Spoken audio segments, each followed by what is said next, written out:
Today I'm going to talk about a grammar problem that I see in many students' papers, especially students of languages whose native language is something like Chinese.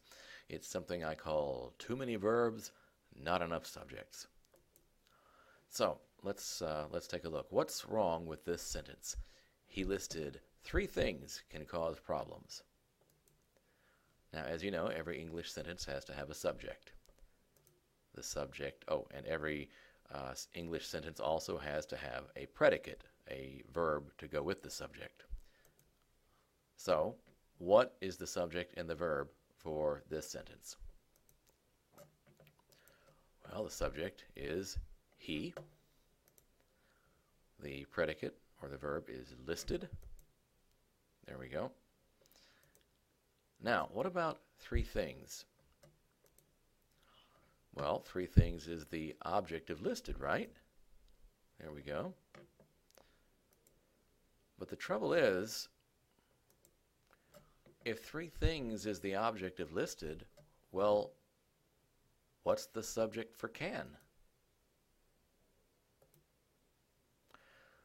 This sentence has too many verbs and not enough subjects. So how do you fix it? Well, here's how you do it. You take that second verb and you put it into a relative clause. So he listed 3 things that can cause problems, or 3 things which can cause problems. And now, can cause has a subject. It's the relative pronoun that. Now, maybe you thought that can cause problems was already a relative clause, and you were just omitting the relative pronoun, because English relative clauses often do that. Well, unfortunately, you can't do that when the relative pronoun is acting as a subject. So that is the subject of can, so it has to stay. This sentence has the same problem. In fact, I think most of the examples I see of too many verbs, not enough subjects, are sentences like these, where you have there is, or there are, or there was, or there were. So again, well, the subject is there. The verb is are.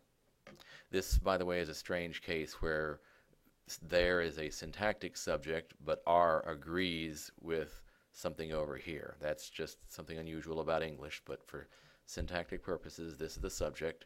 The verb is are. And 3 things, well, that's the complement of are, right? But again, just like with the last sentence, this 3 things, it wants to be the complement of are and the subject of can at the same time. So it can't work both ways. So how do you fix this one? Well, when you have a sentence with there is or there are 2 ways to fix it, not just one.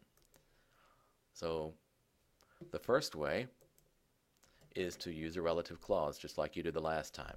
So there are 3 things that can cause problems. But with there is or there are, there's another option. You can just take away there are and then write 3 things can cause problems. And this is actually a preferable solution, usually, because many writers or experts on writing, they recommend avoiding there is or there are anyway. When you take it out, your sentence is shorter, and often it's stronger.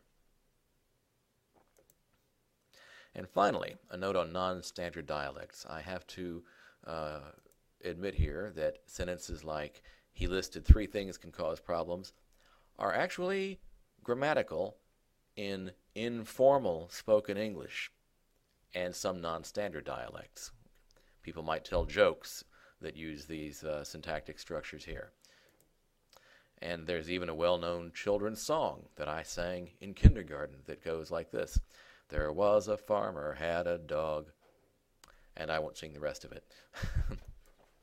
But don't do this in formal written English. In formal written English, every verb has to have a subject, and you can't use a subject, of one verb as also the direct object of something else. So that's all. Thank you for watching.